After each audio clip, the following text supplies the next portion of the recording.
Le Club Imo Radio J vous est présenté avec le concours de MonsieurHugo.com, l'une des 5 meilleures applis immobilières élues par Challenge. MonsieurHugo.com. Radio J. Le Club Imo Radio J, Marc Ezrati. Bonjour à toutes, bonjour à tous et bienvenue dans le Club Imo sur Radio J. Aujourd'hui, nous partons au Touquet où la vente d'une maison a fait couler beaucoup d'encre ces derniers temps. Pas n'importe quelle maison, il s'agit de la Villa Monnet-Jean, la demeure familiale de Brigitte Macron.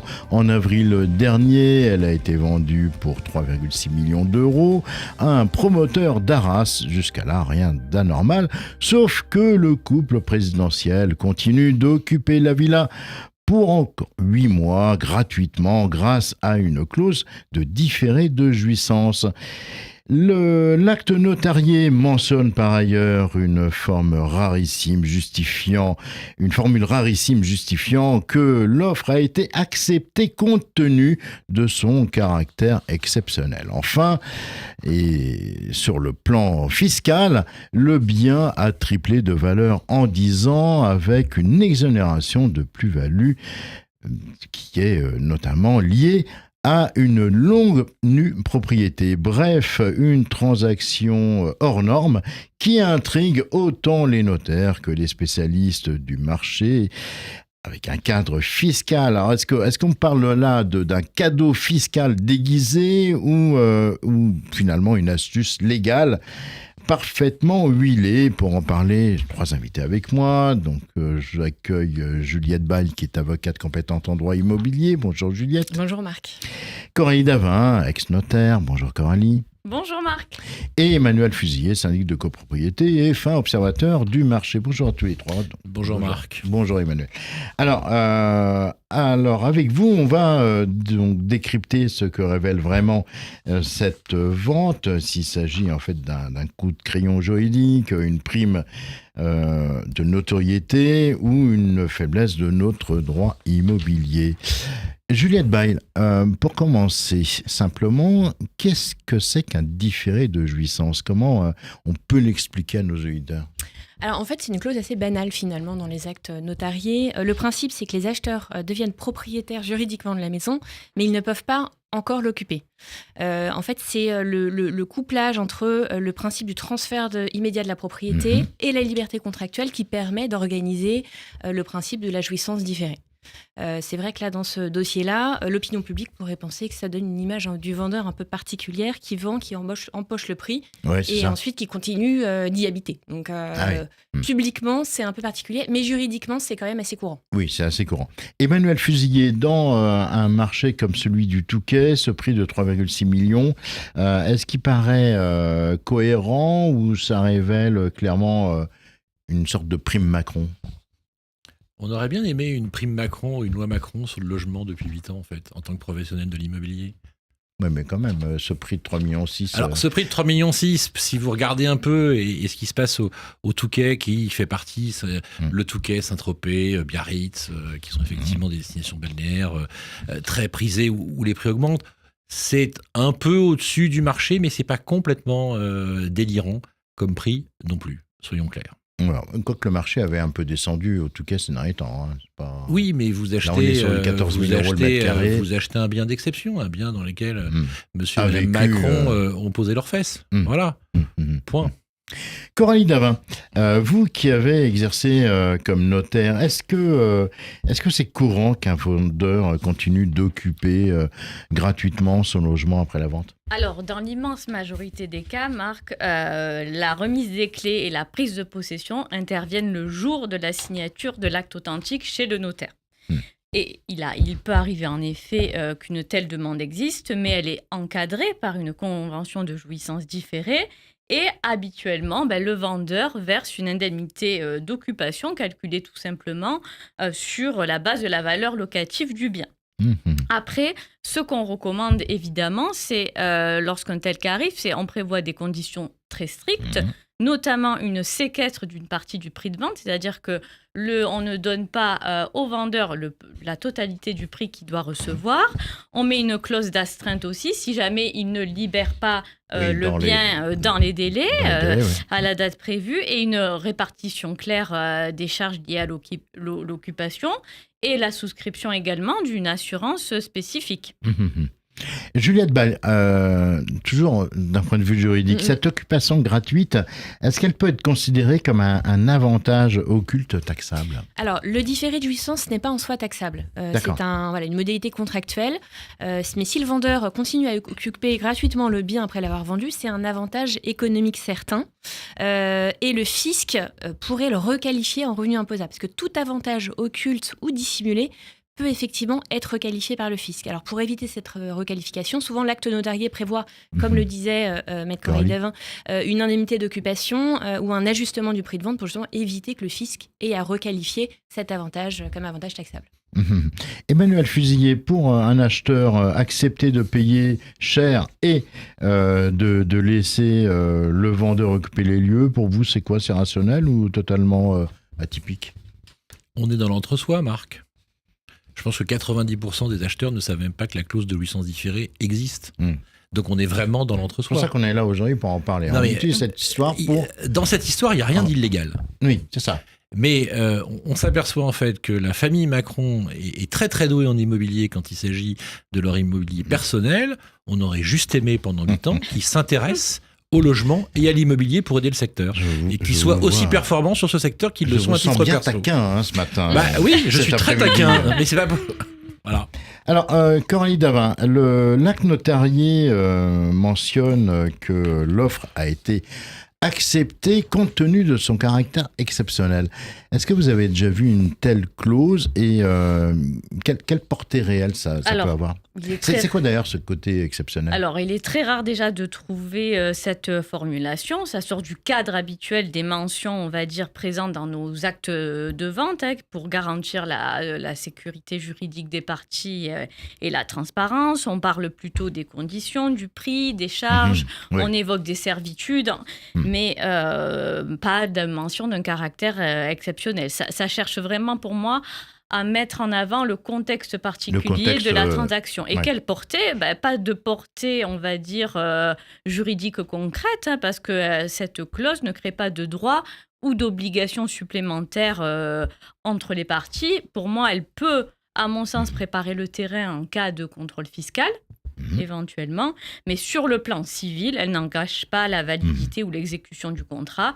C'est plus une trace qu'ont voulu laisser les parties au sein de l'acte. Maître Juliette Bail, jusqu'où elle va la liberté contractuelle ? Est-ce qu'on s'arrête pas ? Est-ce qu'elle va pas s'arrêter face au risque d'abus de droit ? C'est une bonne question, Marc, parce qu'il faut savoir que la liberté contractuelle en droit français, c'est un principe fondamental. Le principe, c'est qu'effectivement, les parties peuvent organiser leurs relations comme elles le souhaitent, donc décider d'un différé de jouissance, prévoir des clauses particulières. Mais la limite, c'est effectivement si l'objectif de cette liberté permet de contourner la loi ou de créer un avantage fiscal indu. Donc effectivement, là, le fisc pourrait requalifier l'opération et c'est la limite de la liberté contractuelle. Emmanuel, le fait que l'acheteur soit un promoteur, est-ce que ça change un peu la logique ? Est-ce qu'on peut y voir une sorte de stratégie de valorisation future ?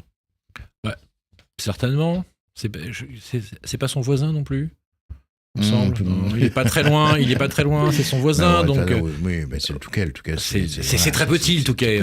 Oui, c'est très petit le Touquet. 3500 habitants à l'hiver. Oui, c'est ça. Bon. Donc effectivement, peut-être qu'il y a l'idée derrière de reprendre encore une villa et de refaire après une promotion un peu plus nouvelle. Allez savoir. Coralie Davin. Plusieurs notaires ont été interrogés par le Canard enchaîné, qui a parlé de cette vente, disent n'avoir jamais vu ce type de clause. Est-ce que c'est révélateur d'une pratique borderline? Alors, le fait que 3 notaires, en effet, déclarent qu'ils ne l'ont jamais rencontré, pour moi, c'est révélateur déjà du caractère très exceptionnel en Oui. elle-même de la clause, si je peux me permettre ce jeu de mots. D'exceptionnalité, ouais. Et puis aussi, c'est interrogatif sur justement cette clause qui a été insérée dans l'acte. Et ça montre pour moi la volonté de sécuriser un montage inhabituel. Après, il faudrait Qu'est-ce qu'on pourrait identifier comme exceptionnel, en fait? Pour moi, je suis un peu c'est le signe que la transaction cherche à se justifier hors des standards Oui, c'est ça. et à la limite du cadre traditionnel du notariat. On peut rappeler que cette maison, en 2014, était évaluée à 1,2 million d'euros, revalorisée par le fisc 1,4 million, et que cette maison donc, a été revendue, là, 10 ans maintenant, 10 ans après, 3,6 millions. Mais les notaires ont aussi cherché à se protéger. Je pense aussi qu'il y a eu en effet l'ensemble des parties, que ce soit vendeurs comme acquéreurs, comme les notaires qui sont intervenus, ont cherché à protéger leurs responsabilités de part et d'autre.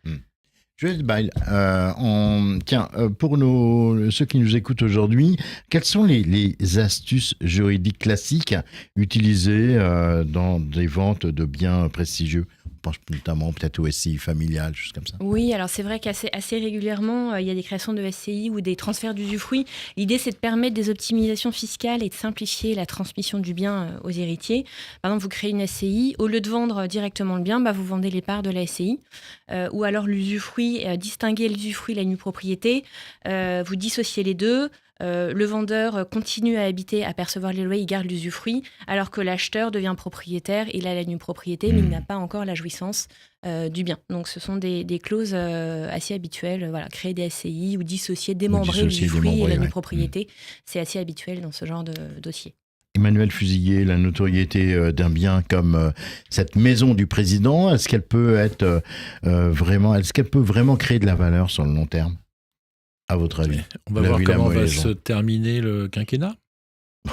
Non ? Vous continuez dans votre... Parce que là, en ce moment, on a quoi? On est au 5e Premier ministre, on a que des dettes, on a une politique étrangère auquel on ne comprend rien, on remet de l'argent dans la défense, alors que quand il est arrivé, souvenez-vous, il avait remercié le chef d'état-major des armées parce qu'il avait coupé le budget. Donc on verra à long terme. On n'est pas du tout sur la brûlerie et sur la maison c'est une mauvaise affaire, du général de Gaulle. On verra à la fin du quinquennat, mais ça peut se terminer compliqué. Coralie Davin, dans ce dossier, y a-t-il un risque de contestation fiscale future pour l'acheteur comme pour le vendeur? Alors, en effet, l'administration fiscale surveille de très près tout ce qui concerne les plus-values immobilières et les motifs d'exonération, surtout pour voir si toutes les conditions sont applicables. Quand c'est la résidence principale, évidemment, il y a moins de sujets. Et notamment quand le bien a pris aussi fortement de la valeur, comme en pareil cas. Là, dans cette affaire, c'est lié à une nue propriété prolongée, puisque la maison avait plus de 30 ans, je crois, d'occupation en résidence secondaire. D'accord. Voilà, donc je vous laisse poursuivre. D'accord. Donc après, comme a dit Maître Bail, la gratuité d'occupation après vente peut être vue comme requalifiée en fait en avantage fiscal non déclaré qui peut générer un redressement possible côté vendeur. Et en cas de prix de vente un peu déconnecté du marché ou atypique, le fisc peut estimer que tout ou partie du prix réel était masqué, réclamer des droits et même une réévaluation de la plus-value éventuelle. Tiens, on va continuer à parler de cette clause. Quelle protection le notaire cherche-t-il à se donner avec une telle mention dans l'acte? Je vous poserai la question également, Maître Bail. Alors, tout simplement, c'est que que ce soit côté vendeur ou côté acquéreur, si jamais ils étaient inquiétés par le fisc par la suite, comme on sait que les notaires sont dotés d'une assurance et que quoi qu'il en soit, l'assurance va couvrir et sera, on va dire, solvable. La responsabilité des notaires est toujours engagée en premier en cas de conflit. Donc en fait, les notaires cherchent à se prémunir grâce à des clauses et même, on va dire, des reconnaissances de conseils donnés qu'on leur fait signer pour qu'en cas de contestation, s'il y avait un litige par la suite, on peut leur dire qu'on leur a donné le mauvais conseil, mais qu'ils ont choisi délibérément de ne pas le suivre. De ne pas le suivre. Voilà. Vous voulez... Oui, je pense que c'est important effectivement que le notaire écrive tout noir sur blanc pour éviter effectivement tout litige. Moi, j'ai des cas de responsabilité de notaire. Il faut que le notaire prévoie qui paye les charges, qui assure le bien. Est-ce qu'il y a un loyer qui doit être payé voilà, pour éviter en cas de sinistre qui est responsable aussi. C'est ça, important. Exactement. Voilà, savoir effectivement aussi si les vendeurs ne partent pas au bout du délai de 8 mois. Qu'est-ce qui se passe, le séquestre, est-ce qu'ils doivent une indemnité? Donc voilà, tout doit être écrit noir sur blanc pour éviter toute contestation. Exactement. Oui. Merci à tous les trois de nous avoir éclairés sur cette vente un petit peu hors norme au Touquet. On va tout de suite passer au choix du club. Et le choix du club, c'est notre nouvelle rubrique où ce sont vous, les membres du club, qui choisissez le sujet du jour. Aujourd'hui, on a avec nous Olivier Dusselier qui veut attirer notre attention sur un mécanisme assez méconnu, mais de plus en plus contesté, le complément de loyer. Bonjour Olivier. Bonjour Marc. Alors, on va faire déjà un petit rappel. Le complément de loyer est une somme supplémentaire que le propriétaire peut ajouter au loyer de base uniquement dans certaines zones tendues comme Paris, Lyon ou Lille. Seulement le logement... si le logement présente des caractéristiques exceptionnelles comme une vue rare, une terrasse d'exception ou encore un confort haut de gamme. Alors sur le papier, c'est légal, mais dans la pratique, de nombreux abus apparaissent, donc des compléments facturés pour des équipements finalement bien banals, des compléments pour, je sais pas, comme une cuisine équipée ou la proximité du métro, mais voilà, ce sont souvent des montants disproportionnés allant jusqu'à 30% du loyer initial. Résultat, des locataires qui payent trop cher, des litiges devant les commissions de conciliation et parfois même des condamnations judiciaires de propriétaires. Alors, selon vous, Olivier Dusselier, comment distinguer le complément légitime de l'abus ? C'est-à-dire qu'aujourd'hui, il y a une telle pénurie de logements que beaucoup de locataires acceptent, ne se penchent pas trop sur cette question. Ça permet aussi de sortir, notamment on le voit dans les quartiers où il y a un encadrement des loyers, donc beaucoup de propriétaires abusent de ce type de prestations. C'est un grand flou, en fin de compte. Il y a eu beaucoup d'articles sur les abus des compléments de loyer. Alors, tiens, justement, pour bien expliquer aux gens ce que c'est quoi un complément de loyer? Pourquoi est-ce que ce mécanisme existe-t-il? Rappelez-nous tout ça, Olivier. Alors, je ne sais plus exactement, là, je ne vais pas non plus raconter des bêtises, mais ce mécanisme a été fait quand il y a la caractéristique de localisation différenciée. C'est-à-dire que si on avait une vue sur un monument, si on avait un parc, si on avait une terrasse, si on avait un balcon, c'était quelque chose, il y avait une caractéristique un peu exceptionnelle du bien. Donc ça, c'était justement... C'est pour faire la différence entre un T3 avec terrasse et un T3 basique. Alors, Olivier, bien entendu, les invités qu'on a aujourd'hui peuvent intervenir si vous avez des informations à nous communiquer ou à ajouter à ce que dira Olivier. N'hésitez surtout pas, Coralie, Juliette ou Emmanuel. Vous vouliez peut-être nous préciser quelque chose en complément de loyer? Qui veut prendre Coralie? En fait, c'est surtout, comme disait Olivier, c'est que la tension locative est telle aujourd'hui qu'il y a énormément d'abus. Les gens sont en mal de logement, n'arrivent pas à se loger, même lorsqu'ils ont des très bons revenus. Je ne parle même pas des étudiants. Donc évidemment qu'il y a des abus et qu'ils ne sont pas contestés parce qu'on est déjà content d'avoir un toit aujourd'hui pour se loger. C'est la réalité des faits. Dans quelle ville et situation précise peut-on appliquer ce supplément, Olivier? C'est surtout dans les grandes villes. On va retrouver ça à Lyon, Bordeaux, dans toutes les grandes villes de France. Dans toutes les villes où on a plafonné les loyers. On a plafonné les loyers. Dans les villes où les loyers sont plafonnés, et le législateur a donc prévu qu'en cas vraiment exceptionnel, vous pouvez apporter un complément de loyer à votre Alors, il y a location. des règles aussi. Alors, rappelez-nous ces règles. Notamment la décoration. Alors, on peut faire venir un designer et tout. Ça ne justifie pas un complément de loyer. Ça, c'est complètement rejeté. Vraiment, on va vraiment axer sur la vue, les terrasses, les jardins. C'est vraiment un triplex ou un duplex. Ça fait vraiment une dépendance qui est un plus. Mais, et des équipements de grand luxe.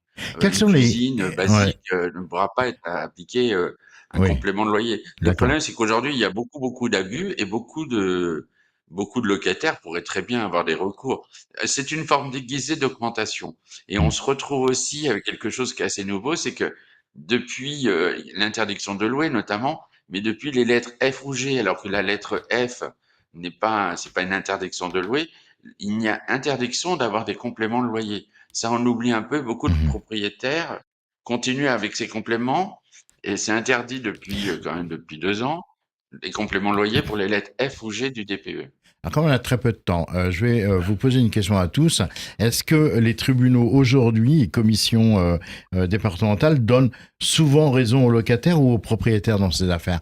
Peut-être maître Juliette Baille. Ce qu'il faut savoir, c'est que le complément de loyer, c'est effectivement une manière un peu détournée d'échapper au plafonnement du loyer, surtout dans les zones tendues. Le complément de loyer est contestable pendant 3 mois à compter de la signature du bail. Donc les propriétaires se disent on va mettre un petit complément de loyer, comme ça au bout de 3 mois, ce sera plus contestable. Mais finalement, c'est une manière déguisée d'augmenter. Donc si le locataire ne conteste pas pendant ce délai-là, il est foutu.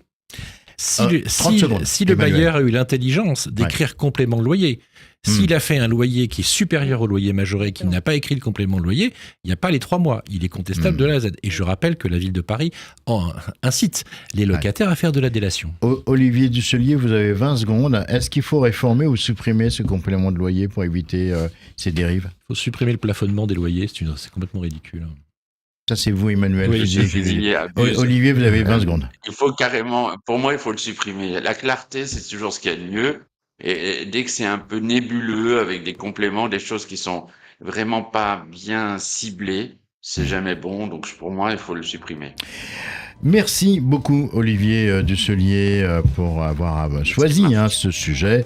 On vous retrouve très bientôt dans le club ici en studio avec nous. Voilà, le club IMO, c'est terminé pour aujourd'hui. Je vous retrouve lundi prochain à 16h05 sur Radio J et on parlera encore d'une nouvelle affaire. Cette fois-ci, on partira sur l'avenue Montaigne dans le Triangle d'Or parisien. D'ici là, très belle fin de semaine à toutes et à tous. Le Club Imo Radio J vous a été présenté avec le concours de MonsieurHugo.com. Avec MonsieurHugo.com, fini les retards de paiement, fini les litiges, fini les sinistres à gérer. MonsieurHugo.com, l'une des 5 meilleures applis immobilières élues par Challenge. MonsieurHugo.com.